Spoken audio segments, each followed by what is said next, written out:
Hello everyone, today we will discuss Anglo-Saxons literature. Beowulf. Beowulf is one of the famous poem.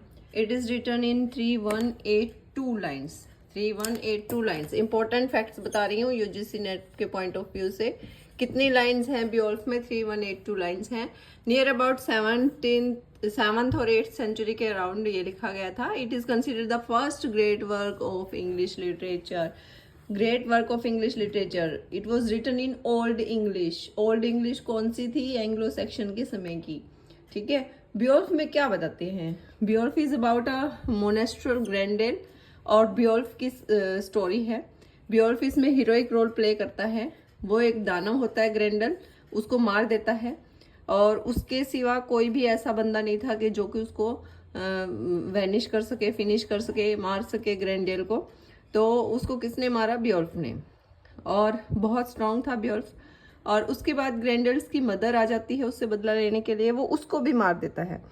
और इसके बाद वो 50 years तक आराम से रहता है, शांति से रहता है. उसके बाद उसकी एक फाइनल फाइट होती है. और उस फाइट के बाद उस फाइट में वो जो है मर जाता है. इस तरीके से उसको एक ड्रैगन से उसकी फाइट होती है. उसकी फाइट कब किससे होती है? बहुत दिनों तक बियोल्फ नियर अबाउट 50 ईयर्स आराम से रहता है. इनकी डेथ करने के बाद ग्रैंडल और उनको किल करने के बाद ग्रैंडल और ग्रैंडल की मदर को. उसके बाद बियोल्फ एक ड्रैगन की को मारने के लिए जाता है. इस टाइम वो ओल्ड ही हो चुका होता है. लेकिन सभी लोग उससे डर जाते हैं ड्रैगन से. लेकिन वो उसका बदला लेने जाता है और उसको मारने जाता है. और इस दौरान ही वो घायल हो जाता है और उसकी भी डेथ हो जाती है. तो ये सब स्टोरी है बियोल्फ के अंदर.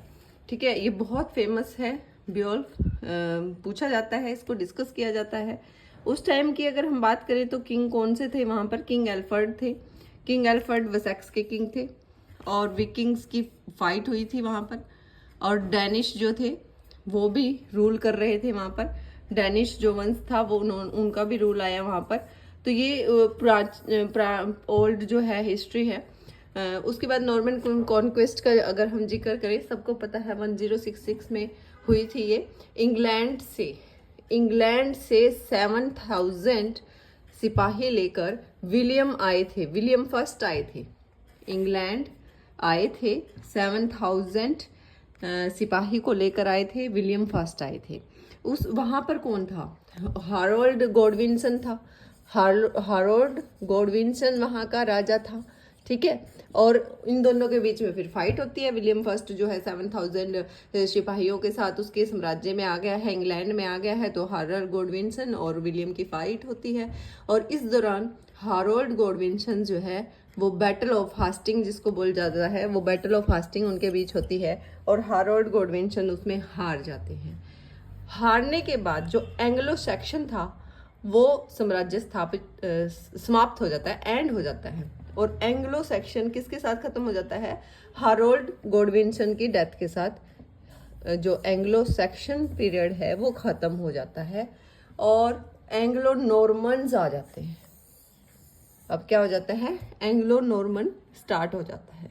और इसमें क्या होता है कि जब ये हारोल्ड गॉडविंसन डेथ हो जाती है इनकी, उससे पहले इंग्लिश लैंग्वेज में पढ़ाया जाता था. ओल्ड इंग्लिश यूज़ की जाती थी. लेकिन अब जैसे ही विलियम फर्स्ट जीत गया तो उसके साथ साथ फ्रेंच लैंग्वेज को उसने रिप्लेस किया.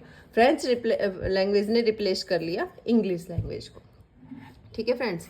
अब आर्थोडियन लिटरेचर स्टार्ट होता है. वहाँ पर हमें वेल्स पोइट्री दिखने को मिलती है. यहाँ की पोइट्री के क्या क्या गुण थे? ये पोइट्री हीरोइक होती थी, एलिजिक होती थी, रिलीजियस होती थी, लव पोइम्स होती थी, क्रॉनिकल होता था, सरमन्स उपदेशक टाइप से होती थी, पहेलियाँ टाइप से रिडल्स में होती थी यहाँ इस टाइम की पोइट्री. ठीक है. तो ये जो है किंग ऑर्थर के बारे में हमने पढ़ा. हमने विलियम फर्स्ट कहाँ से आया, कितने सिपाहियों को लेके आया, नॉर्मन कॉन्क्वेस्ट जो है वो क्या था, 1066 में एक जो फाइट थी वो थी. और इस नॉर्मन कॉन्क्वेस्ट के साथ फ्रेंच ने रिप्लेस कर लिया इंग्लिश लैंग्वेज को. तो ये सब कुछ इम्पोर्टेंट फैक्ट्स थे बियोल्फ के बारे में और नॉर्मन कॉन्क्वेस्ट के बारे में. Thank you.